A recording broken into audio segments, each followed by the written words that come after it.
ग्रीष्म ऋतु आसवा मात्रे मशा वृद्धि पाए। यह केवल निदरे बाधा सृष्टि करे नहीं, बरं अनेक स्वास्थ्य समस्या मध्य सृष्टि करिपारे। मशा दूरेबा पाई लोकमाने कॉइल व्यवहार करते, किंतु यार धुआं जोगु किछि लोकंकर श्वासक्रिया समस्या किंबा आखिरे ज्वलन हेबा आरंभ हुए। प्रकृत रे बाजार रे उपलब्ध अधिकांश मशा घोड़ेबा पदार्थ रे एपरि रासायनिक पदार्थ व्यवहार कराए जहाँ स्वास्थ्य पय भल नुहे।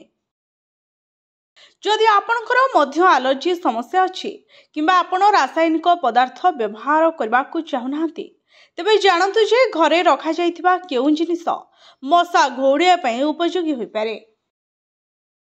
मशा घोड़िया पय आपण तेजपत्र एवं कर्पूर व्यवहार करि परिबे। यार सुगंध सारा घर को परिपूर्ण करे, किंतु यार बास्ना रे मशा दूरे जाते।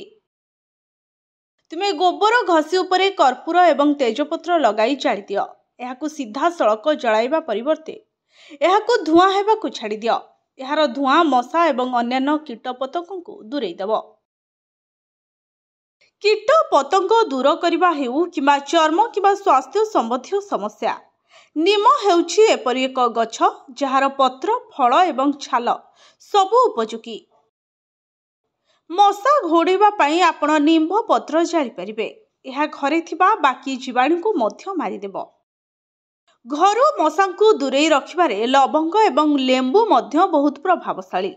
लेंबू को दुई भागरे काटी दियंतु एवं तापरे सेथिरे लवंग पकांतु।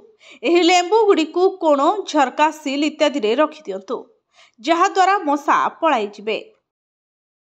पियाज एवं रसुण चोपा मशा को दूर रखिबारे बहु उपयोगी, कारण यार गंध तीव्र होता है।